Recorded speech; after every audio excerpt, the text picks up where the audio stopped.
This episode of Kind of Funny Gamescast is brought to you by Movement Watches. Movement Watches was founded on the belief that style shouldn't break the bank. We're talking classic designs, quality construction, and styled minimalism. Perfect for any occasion. Movement figured out that by selling online, they were able to cut out the middleman and retail markup, providing the best possible price. Greg has his, and now he has a sexy-ass wrist, and he's never late. Get 50% off today with free shipping and free returns by going to movementwatches.com. That's MVMTwatches.com/kinda. Movementwatches.com/kinda. Join the movement. Did you like that one, Kev? Yeah, I really like this sexy ass wrist.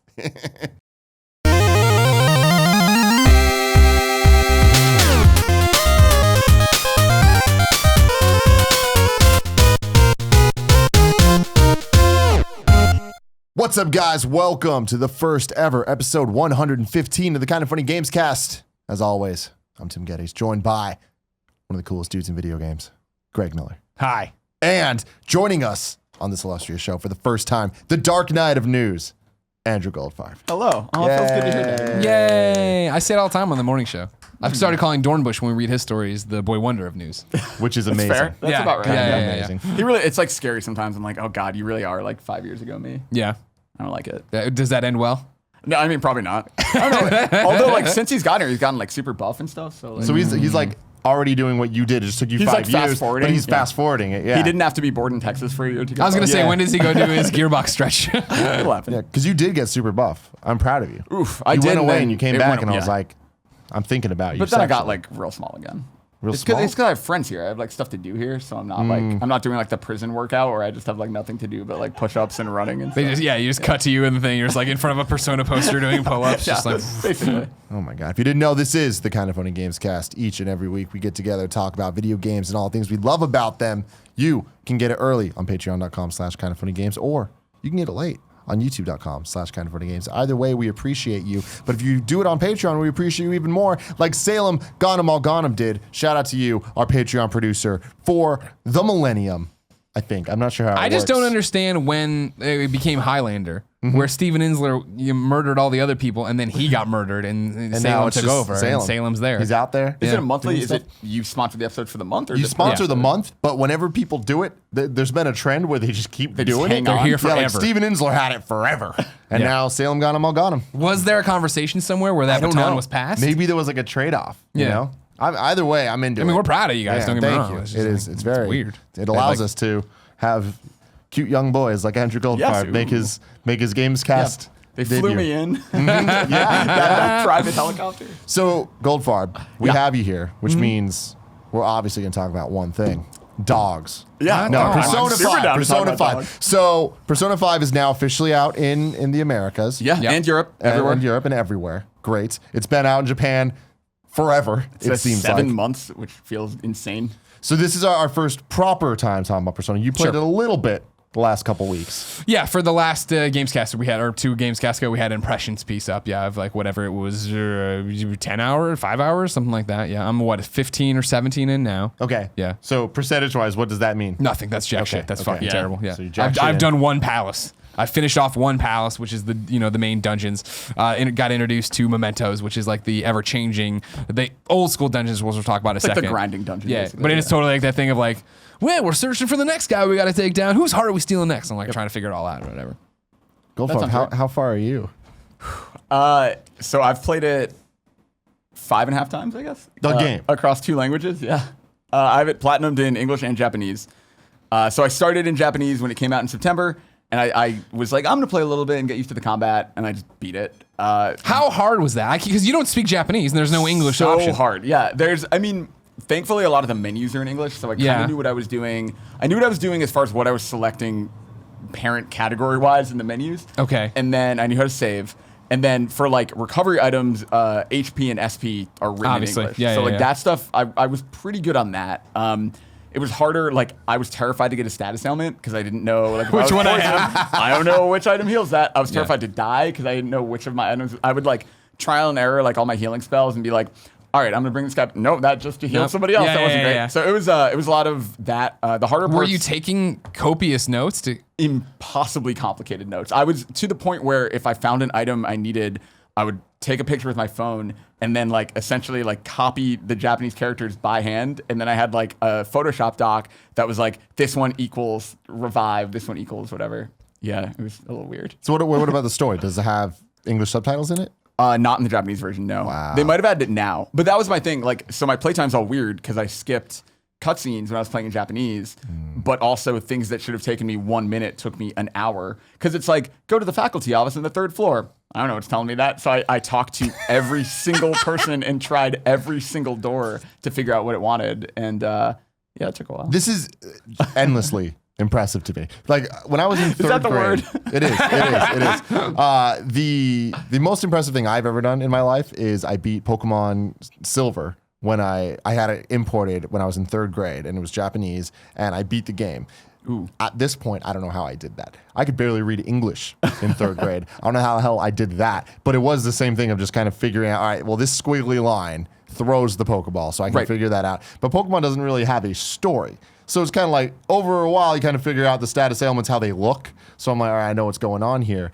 I just don't understand how you could play a game that like where the story like actually matters. It's weird because I kind of understood. I keep relating it to like when you're at a bar or a restaurant and a movie's on mute. Sure. And you can look up at it and like if someone gets shot in the head, you understand that guy got shot in the head, but you're not going to know why. Or like a good example is BioShock. If you were to play BioShock not understanding, you would, spoilers for BioShock, sorry. I was just about to play it. You would know when Andrew Ryan gets clubbed to death, but you're not going to understand Would You Kindly, and you're not going to get like the context of the moment. So that was it for me. Like I knew broad strokes, but I didn't have a lot of context. Yeah. And then, so I was kind of like preserving it in that way, where like in English, I still like was learning as it was going. Cause I was like, oh, like that's why he hates that guy. How many Or, like, times playing the English version where you're like, man, I was so stupid to do it the like other way? 50 at Yeah, least. yeah. There were so many moments where I was like, oh, like that's why I'm fighting this dude. Yeah. So weird. So my question comes down to on this is that you get American English version. You go through and platinum this. How long does that take? Well, that was weird because like puzzle solutions I basically remembered, and I had a lot of like notes written down. So like a lot of that stuff worked. I would say around 110 hours. Damn. Which is like surprisingly fast to get that because the story itself probably takes 80 to 100 if you know, Do everything, don't talk know to what you're people. doing. Yeah. So I would say like 110, 120. It's a little hard because the way I do it, and I have some like trophy tips I can give or whatever, but like Hot tips. if you have Just a tip, if you keep a save on November 25th, that's the longest stretch of free time you'll get in the game. And so even after I beat the game, I then would reload that save and just morning, noon, and night just read books for 2 weeks to get that trophy, or like morning, noon, and night play games to get that trophy, or go fishing to get that trophy. So like I kept reloading the same save for that stuff. Gotcha. So like my play timer like isn't exactly accurate. Gotcha. Okay. So do you like this game? No, it's really bad. What if I did play it in English? I'm like, oh no. Oh my God, this is horrible. So the question for me as somebody that's never played a Persona game at all, 2 questions. One, is this a good jumping in point? And 2, how does this compare to the other ones? I think it's absolutely a good jumping in point because there's like some Easter egg relations and some things that sort of carry over, but it's like a Final Fantasy, like new story, new characters, all that stuff. So totally good place to jump in. Systems wise, like battle wise, it is by far the best.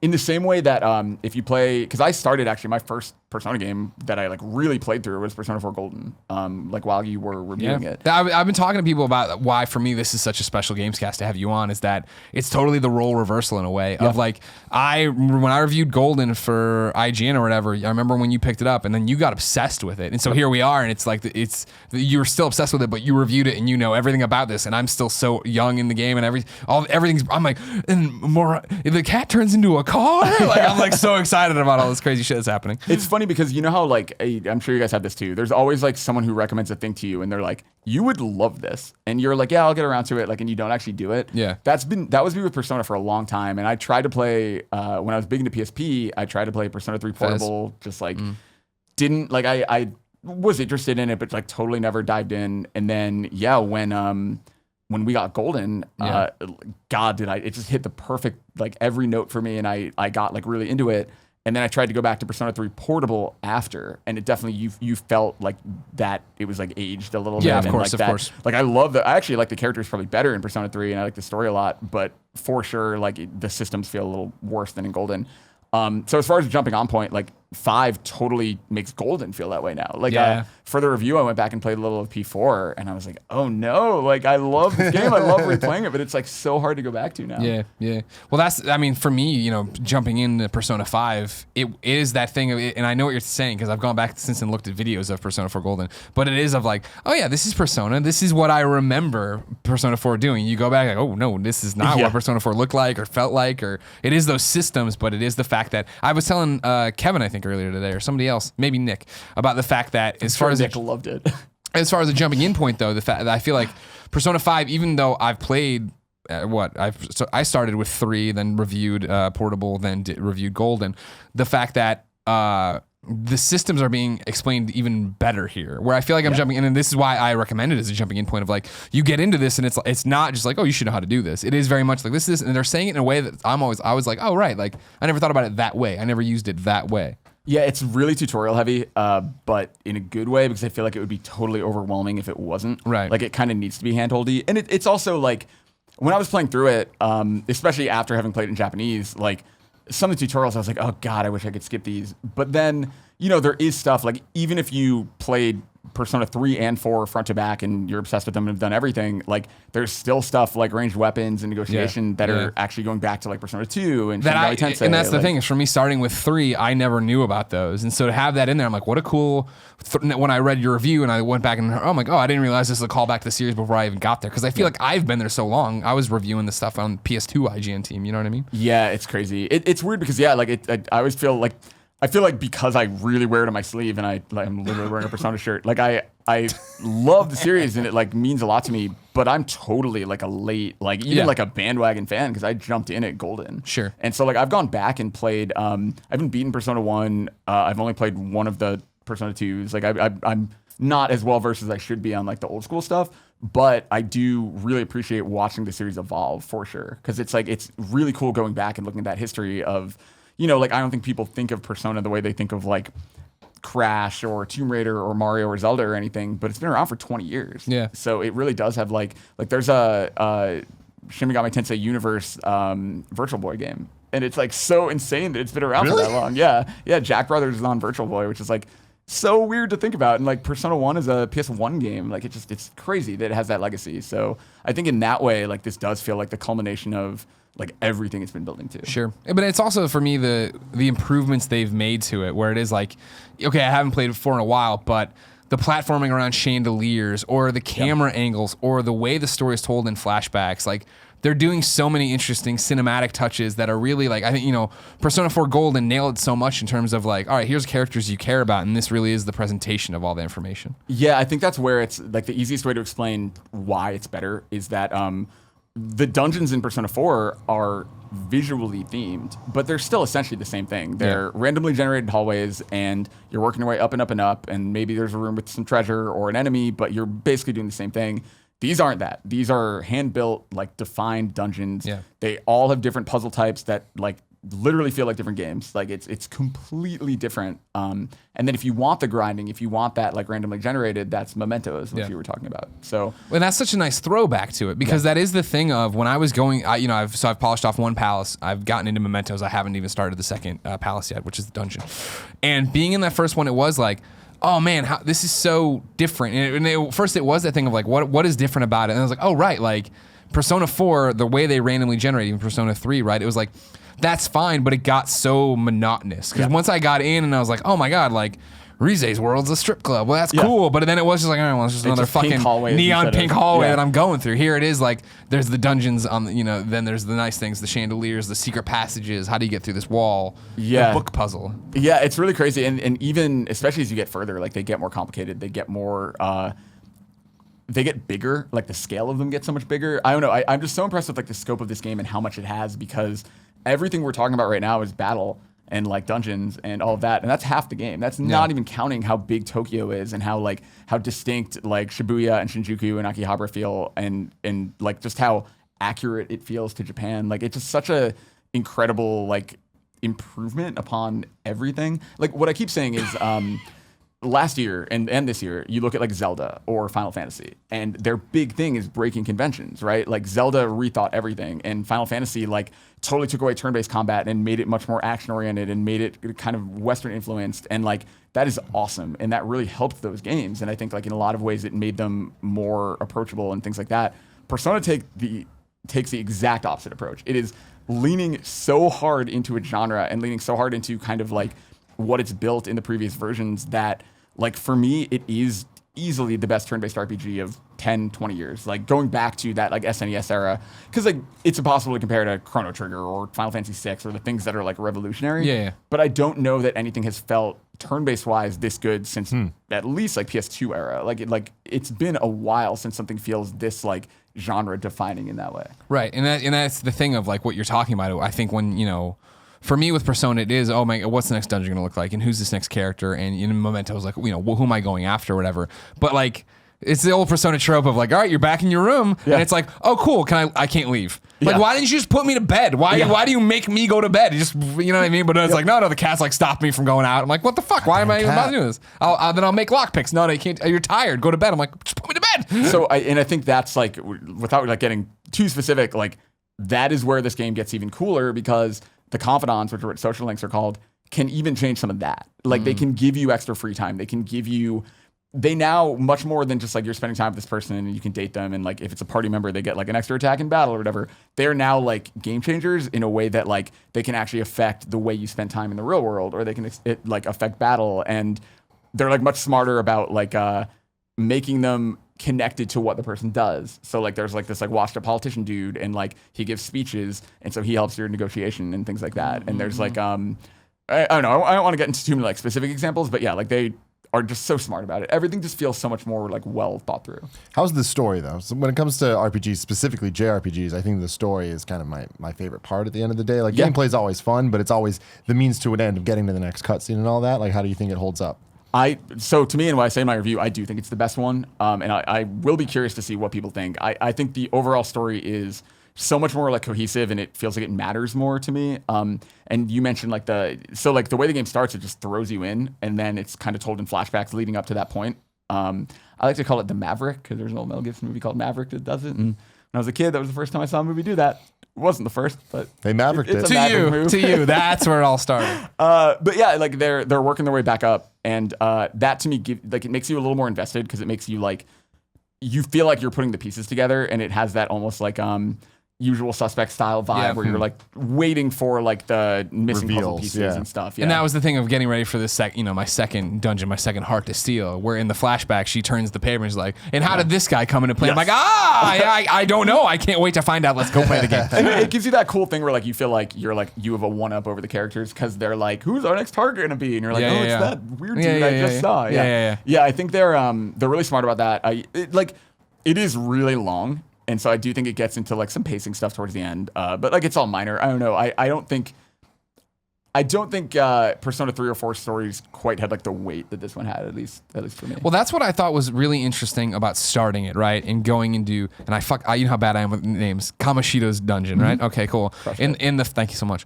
In the fact that like they start peeling back like what he's doing, and like you're like, this is fucked up. And then I remember I wasn't obviously ready to do any kind of review for it, but I put out a tweet at the embargo. It's just like, hey, I'm super early, but like I'm really into how like adult this story is. And then it was like, well, I guess like Persona 4 was, a guy hung himself and like this, and I'm like, well, but it wasn't the same way, where it was all still very much like, well, all right, whatever, you know what I mean? And this is the opposite of like, this shit's fucked up, and people are in really shitty situations, and you're a dirtbaggy kind of kid. You don't have Dojima to fall back on this one, Dojima or whatever. Like, it's like, you're the guy taking care of you at the coffee shop sucks. I hate him. He gets better. I'm sure he does. Well, I mean, he's already trying to do that shit, and I'm like, I'm not going to forget. I'm not going to forget what an asshole you've been. How's the dating and all that stuff? It's good. I feel like I think there's like more variation in the people like that you can date every woman in the game, basically at every social link. I do find it weird. It feels outdated to me that you can't date any of the men. I do think that's weird. Like I've talked about that and beyond. It just it feels like a weird omission to me. To not, at least if they don't want to do same-sex dating, they could have gone the Persona 3 portable, like give me a female protagonist option, or give you the option to date more people. But it just feels really weird how blatant it is when you like level up a female protagonist or a female confidant, and it's like, hey, are you going to be romantic or platonic? And then you do the man, and it just ends, and it's just like a really weird. I felt that gap, I think. Interesting. But I do think like the actual like relationships themselves are more interesting and more varied and feel less obvious than I think they did in P4. Well, it's just the same thing too. Like every one of the confidants I have, like I'm way more interested in their story and their backstory before I got there. Where Chie was just like, I'm good at sports and I love meat. And I'm like, I love you, Chie, don't get me wrong, but like we're just kids. Whereas this does feel like there's like a real high school drama kind of thing happening there. Yeah, and there's like a range of ages and genders and circumstances that I think help a lot. That like it doesn't just feel like you're like this guy in a school uniform or this girl in a school uniform or this guy works a part-time job. It's like much more varied than that, and it's people that have like kind of like, and plus like the way the ones you unlock are tied to the areas of Tokyo you can visit, so like they have much more like distinct circumstances. Like when you're in Shinjuku, it gets a little seedier, and there's like a bar available. So like there's like someone who's like a drunk journalist that you can have a confidant with. That's very different than someone you would meet at like a convenience store standing in the square of the subway. It's really good. It's a great game. I'd be genuinely curious to see what you think. My thing is, so much about this is intriguing to me. Love anime, love the over-the-topness, love the art style, love the idea of the dating and all that, and like all the more adult themes and all. It all sounds great. It's just, man, 100 hours. Yeah. I'm like, and I when it comes to story-based things, like I would be in this for the characters and story. That just sounds like a bit too much. Yeah, I mean, especially now. Like, I mean, we're in this weird boat where like games get delayed so often, and it happens. But now we're like living through all that Q4 stuff that got delayed to Q1, and it's like, oh no, it's Zelda and it's Horizon and it's this and it's Nier and it's all these games that are like really, really, really good and interesting, but require a major time investment. And then that's not even to mention like Night in the Woods or like these smaller games, or Ukulele that seem great. Snake Pass. Yeah, like there's so many things I would love to put 10 or 15 hours into, but like. The fact that I haven't played a new Mass Effect game blows my mind. Like I love that series so much, and there's a PS4 exclusive that everybody universally loves that I have barely touched because of Zelda. Like I haven't touched Horizon, and that blows my mind. Yeah, Persona to me, I think is a perfect example of the type of game that I know that I don't really want to give a chance because I keep trying to find excuses of why I'm not going to play it. Whether it's saying it's too long, or now I'm like, oh, well, if this was portable, I feel like I have a better chance to play. I'm like, that's bullshit. I didn't play Persona 4. And like that was portable. But it's just interesting that, so this is out on PS3 and PS4, and it is coming at a time, especially in America now, where there's so many of these games coming out. So I'm interested to see how it does, but I also don't think that Atlus is expecting it to like, blow the fucking doors down in terms of sales. Think the reviews are so good, and I'm sure everyone will be playing it on Twitch. So many people will see these live streams. And well, talking about the Twitch thing, like, do you really think that that's gonna affect them that negatively? And also,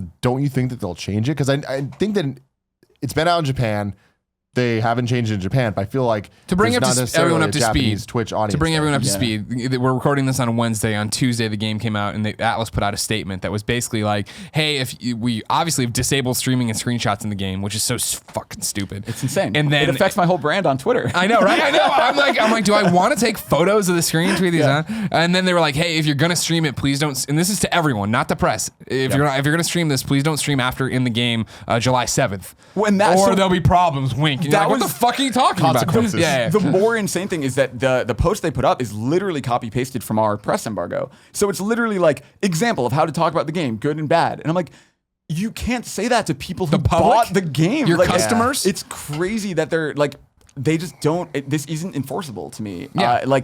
Even the Twitch streams and everything, like I don't understand the amount of manpower it would take to look through every single person who puts up a 91-minute Let's Play or who streams past a certain date that's impossible to recognize without watching each video. Like I don't understand how they could possibly enforce it. It's also not to mention the fact that I think there's not a large section of the audience, but there is a section of the audience who's bought this game, who's going to stream it or put up Let's Plays, who they're not following IGN or Polygon or anything, but they have no idea you said this. Yeah. And this isn't in your game. This isn't in your like terms of service when I say okay. Yeah. And I mean, as far as your question of if it'll hurt it, in the long run, probably not that much. But I do, like, I've seen people on Twitter talking about, like Amanda Cosmos, who I follow, pointed out that there's a lot of people who are artists who, while they're painting or drawing, they watch Twitch streams and then they do fan art related to a game, and then they put out that fan art and it gets 100,000 retweets. And like, yeah, that's probably a pretty small actual connection to sales. But in terms of like awareness. the cultural It's the best zeitgeist. type of marketing there is people Yeah. that actually like the shit. And think about like Overwatch or something, for example. Like it's all of the people who are drawing fan art and talking about the game and buying all the merchandise and all of that stuff. Like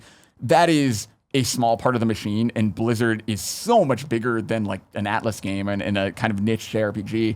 But I feel like they're preventing themselves from taking even baby steps towards that status by not allowing people to just stumble upon the game on Twitter. What I was talking about today is just the fact that I can't believe they're fucking up their goodwill like this. Yes. Is that Atlus has been a great friend to gamers. You know what I mean? And Atlus is the company that I think this game's going to do incredibly well. You know what I mean? And I think what I've said before is that for me, it's the Uncharted 2 thing, where Uncharted came out, and if you had a PS3, you played it and loved it. I mean, people talked about it for years. So when Uncharted 2 came out, by then people had PS3s, and they're like, oh, I'll pick that up. And I never played Uncharted 1. They understood. Persona 4, you haven't not been able to hear about that game everywhere. I mean, anytime Vita comes up, it's the best Vita game. Everybody knows that. So like Persona 5 coming out to the most popular console, you're like, okay, yeah, of course I'll give that a shot. But then to come out and say and like start hiding it and totally be tone deaf to what 2017 is to be a games publisher. I mean, I think there are people, like we were just talking about how busy it is with Horizon and Zelda and all this stuff. And like there is a segment of people, like maybe it's not millions, but there are people who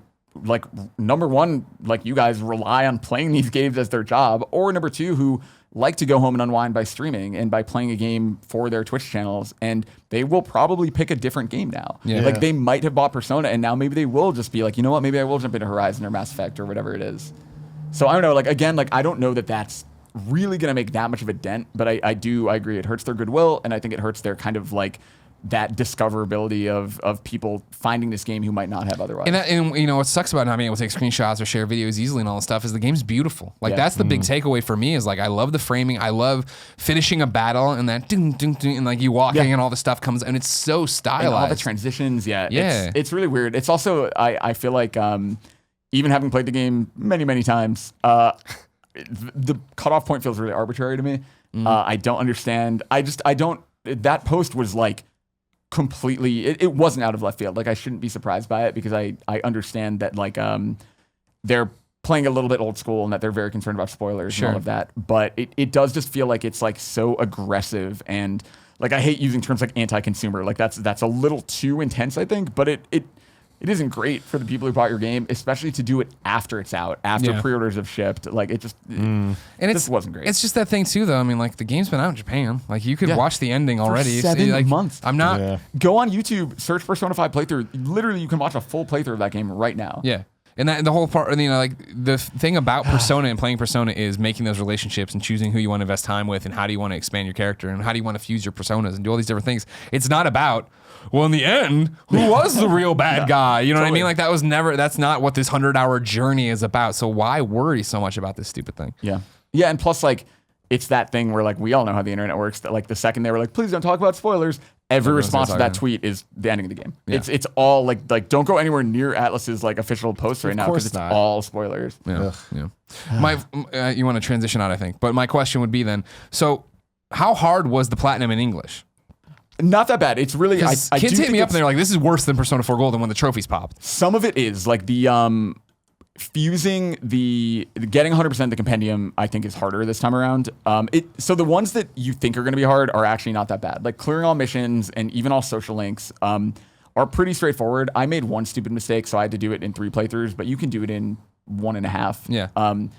But the ones that are harder are there's 3 that require New Game Plus.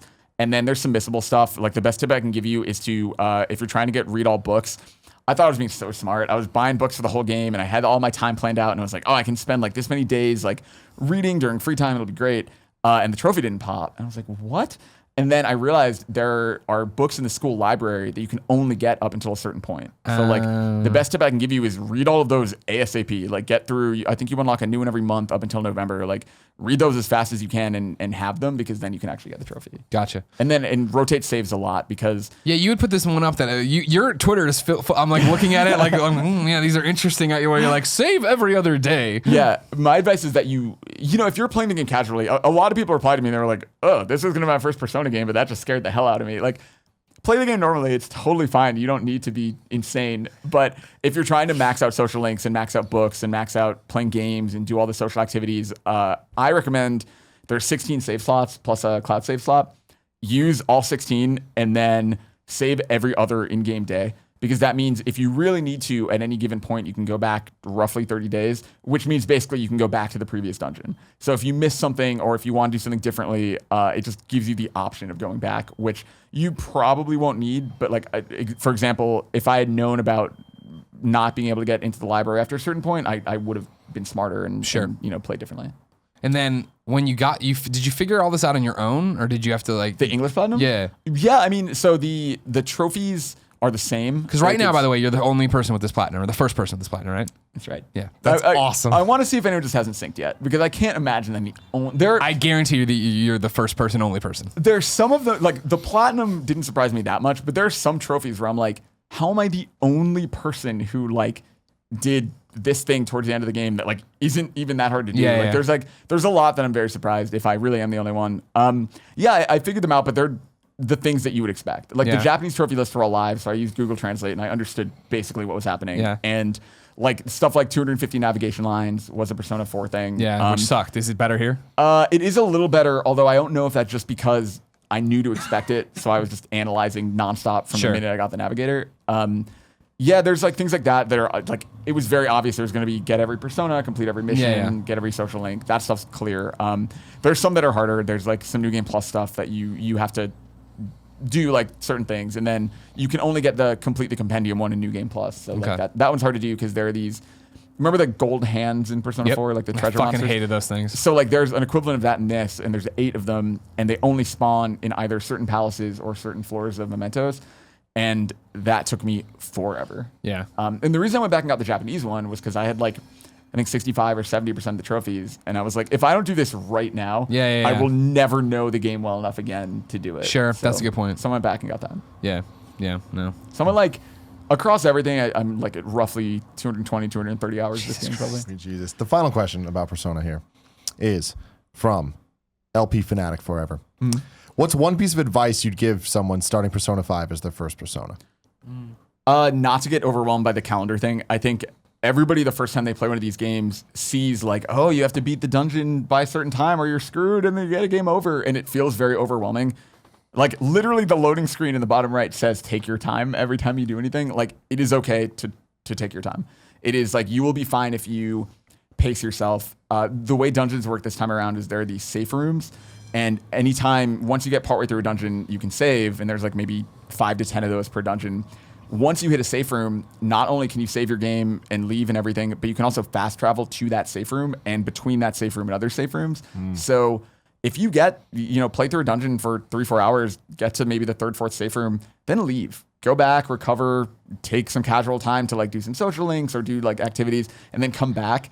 But like the people who try and finish these dungeons in one go, I think are going to get burned out so fast, and just like, especially on harder difficulties, you'll just be banging your head against a wall. So that would be my advice, is just like, don't get overwhelmed by the calendar system. Like it's actually really cool and fun. Also, like you will never like you won't lose those days. So if you do complete a dungeon one day, you still get the 10 days of free time or whatever after that. And that's why you can let it go longer too. Exactly. That's always what I try to do, is if when I'm like, oh, and I mean, previous Personas and now this one off the one main dungeon, of just being like, okay, cool, that's where it is. How many days do I have? Like 3 days left, and I'll fuck around. I'm gonna go exactly. Because otherwise it is just that weird thing of like, well, we did it, and that's what I did beat it early, and they're just like, wow, I wonder if he's gonna change his heart. I guess we'll just keep waiting and find out when the date's supposed to come. Like, all right. It always reminds me of like in Mass Effect 3 when they're like, the world is ending, we have to be fast. And then you're just like digging for war and mining a planet for 6 days. Or like Zelda's the same thing. Like I'm like waiting for a blood moon to unlock a shrine, and like sitting there like days and days and days are going by, and I'm picturing Zelda in the castle like dude. Oh my God, dude, I can see you from my window. Please come help. And then my final question. Yes. Who's your girl this time around? Who you were in love with Rise back in the day? I don't know. Like I think Marie ended up being my favorite when all was said and done. Oh, that's a good point. In Persona 4. This one's hard. Party member wise, I feel like, can I say, the people around the box and trailers, I guess. The one who ends up being your navigator, I guess I won't give away who people are, is probably my favorite party member girl, but I have some weird reservations about story-wise about dating her that feel really weird. Okay. My favorite person in the game overall, I mentioned the drunk journalist. I think is probably nice. Okay. her, or maybe the doctor. You just like Marty so much. Yeah, exactly. It's just like I had to like channel him into the game somehow, and it doesn't let you date dudes. Drunk journalist, Marty. Yeah. Marty Sleva. There it is. Yeah. What's up, party people? If you like that content, subscribe by clicking here to Kind of Funny Games. Or if you want content that's not games related, subscribe by clicking there. If you want to support us on Patreon, boom, right there. Other stuff too, I'm limited to 20 seconds for this. Till next week, I'll see you later.